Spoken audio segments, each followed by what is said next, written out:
este caso usamos la tomografía para un paciente que tenía una cirugía de la fíbula distal por un antecedente traumático, se fracturó la fíbula. Sin embargo, después de la cirugía, varios meses después, el paciente, a pesar de la cirugía, seguía con mucha inestabilidad del tobillo. El paciente no podía entrar a la resonancia por sus artefactos metálicos y le hicimos una artrotomografía, metimos medio de contraste intraarticular, demostramos la pérdida del paralelismo tibio talar, vemos también algunas zonas de adelgazamiento del cartílago, vemos cómo el contraste sube también a la sindesmosis y cómo se fuga también a través del receso anterolateral. Entonces, de esta manera demostramos un tobillo inestable postraumático con lesión de la sindesmosis y del complejo ligamentario anterolateral. Aquí imágenes más completas de este paciente. Esta es la imagen que ya vimos. Este es el control radiográfico que hicimos radiografías anteroposterior en varo y en valgo. Vean cómo en el varo forzado tenemos pérdida del paralelismo entre la superficie articular de la tibia y del astrágalo, que en valgo se reduce. Y vemos en cortes axiales a nivel del receso anterolateral como hay pérdida de la continuidad del ligamento talofibular anterior, lo que nos corrobora una inestabilidad ligamentaria. Pasamos ahora a los usos de resonancia. Desde luego, la resonancia es uno de los métodos que ya más se utilizan para lesiones deportivas. En este caso, resonancia magnética para demostrar lesiones musculares, lesiones miotendinosa. Este es un desgarro, una lesión miofibrilar del vasto medial, pequeña. Esta es una lesión de segundo grado, toda esta hiperintensidad, como, se fijan, hay como un patrón fibrilar en penacho, pero este está interrumpido por esta hiperintensidad focal, en este caso en el gastrocnemio lateral. ¿Cuándo se utiliza la resonancia para desgarros musculares? Ya habíamos dicho que el ultrasonido también sirve, pues sobre todo en pacientes de alto rendimiento, en pacientes que se van a o se tienen que recuperar de alguna lesión importante. El médico del deporte o el ortopedista que lo esté guiando generalmente tiene que ser más estricto con los controles de imagen, saber exactamente cuándo lo van a reincorporar. Recordemos que los deportistas de alto rendimiento tienen un poder de recuperación mucho más rápido que los pacientes que no son deportistas de alto rendimiento. Por lo tanto, el seguimiento tiene que ser más estrecho para que su médico pueda guiar el tiempo exacto cuando se va a recuperar.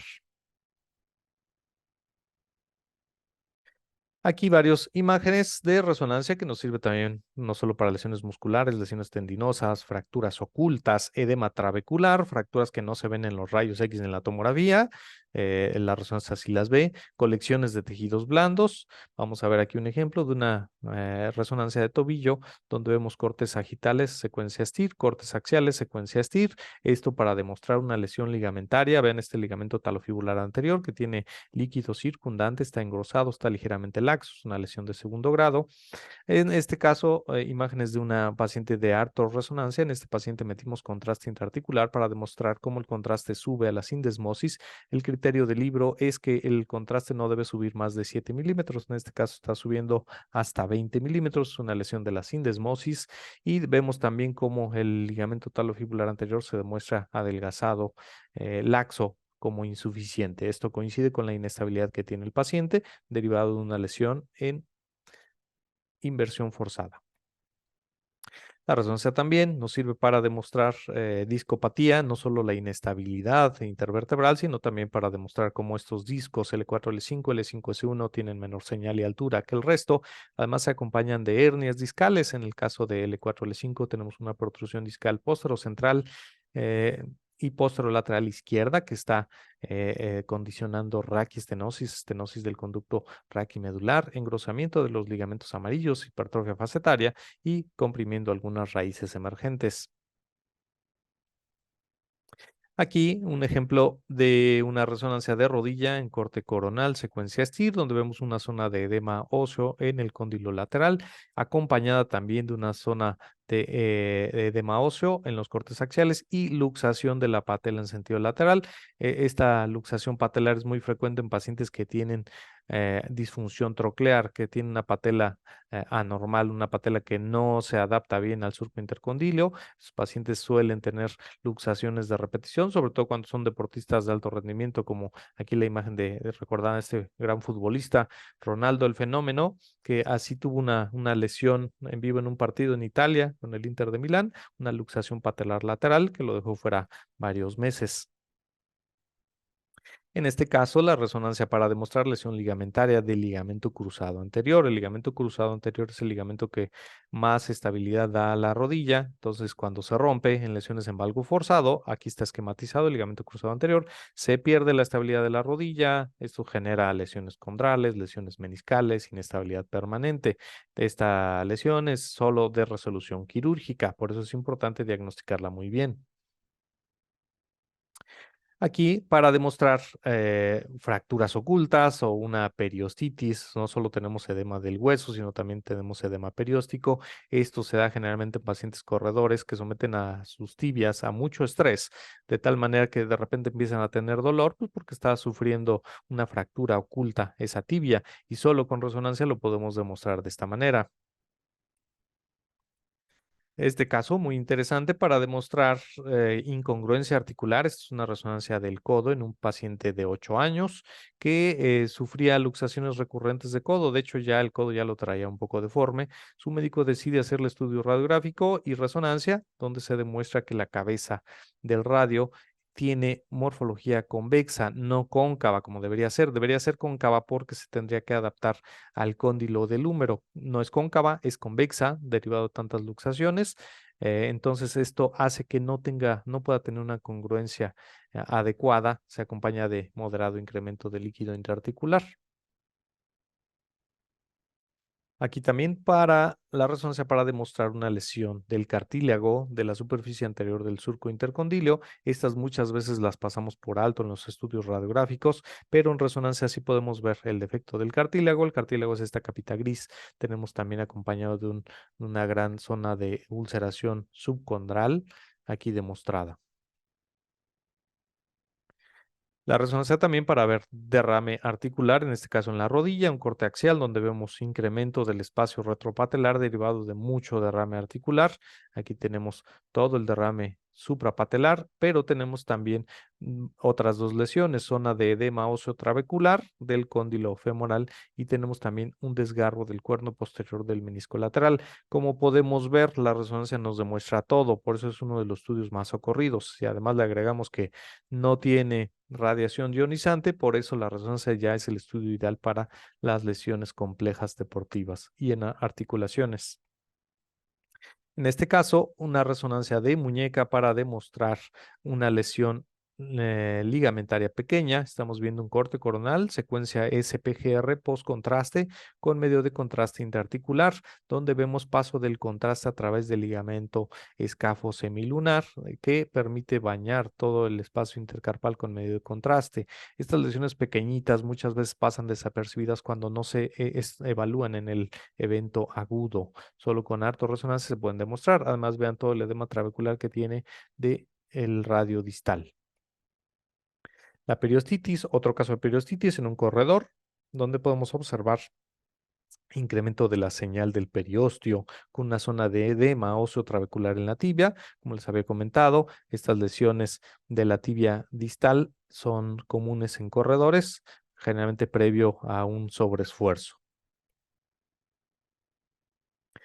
Un ejemplo muy bonito de distintos varios métodos de imagen en un paciente corredor, donde en el estudio radiográfico pues, se ven algunos datos de artrosis, esclerosis, menor amplitud del espacio articular, una jiba del fémur proximal, pero no se ve el trazo de fractura. El paciente tiene mucho dolor, le hacemos resonancia y se demuestra una zona de fractura trabecular que no se veía en los rayos X, se demuestra también mucho edema óseo, y en el control radiográfico 2 meses después se demuestra que en efecto ahí había una zona de... Aquí ya está esclerosado porque la fractura ya está en proceso de cicatrización. Si este paciente no hubiera ido a resonancia, probablemente hubiera terminado en una fractura compleja del cuello femoral. Aquí dos ejemplos de fractura del calcáneo demostrados, el de la izquierda por medio de tomografía computarizada, donde se ve un colapso de la superficie articular superior del calcáneo, toda esta zona de fractura, y en la resonancia vemos una fractura más pequeñita, un trazo de fractura oblicuo con una zona de edema óseo muy extensa, derivado seguramente de alguna lesión por estrés. Y recordemos que también está la artorresonancia magnética directa. La artorresonancia magnética, de la cual hablaremos en otra sesión, es un estudio en el cual metemos medio de contraste a cualquier articulación. Las más comunes son el hombro, la rodilla, el tobillo, la cadera, la muñeca, a veces el codo. Y esto lo hacemos para demostrar lesión de estructuras pequeñas, en este caso una artorresonancia directa de hombro izquierdo. Esto metemos el contraste mediante guía radiográfica en una sala con medidas antisépticas. Metemos el contraste para posteriormente introducir nuevamente al paciente a la sala de resonancia. Aquí un corte axial donde se muestra una lesión del labrum superior extensa, que se muestra también en cortes coronales. Aquí estamos viendo la inserción del tendón bicipital, la lesión del labrum superior, y vemos también en varios cortes cómo se muestra esta irregularidad. Y también vemos una zona de contusión en la porción posterolateral de la cabeza humeral, esto por luxación. Esta se llama lesión de Hill-Sachs. Esa lesión de Hill-Sachs se observa cuando esta cabeza se luxa en sentido anterior, choca con el labrum, lo lastima y luego se regresa a su posición habitual. Muy bien. Como conclusiones, los rayos X son el estudio inicial en sospecha de lesiones óseas. El ultrasonido es ideal para el estudio inicial y seguimiento de lesiones musculares. La tomografía es útil en pacientes de urgencia con trauma de alto impacto para realizar reconstrucciones tridimensionales. La resonancia es el estudio más avanzado en lesiones óseas ocultas, musculares y de otros tejidos blandos. Recordemos que para mejores diagnósticos, todo estudio debe orientarse por un médico adiestrado en el área, ya sea médico del deporte, médico ortopedista, e interpretarse idealmente por un médico radiólogo en conjunto con el médico tratante. ¿A qué nos referimos? Cuando las lesiones son clásicas, pues el médico radiólogo puede hacer perfectamente el diagnóstico, pero cuando las lesiones son complejas, que a veces no nos cuadra muy bien la clínica con la imagen, tratamos de hablar con el médico tratante, el médico que nos da su opinión del caso. Entonces, así llegamos a mejores diagnósticos porque conjuntamos la parte clínica de ellos con la parte de imagen de nosotros.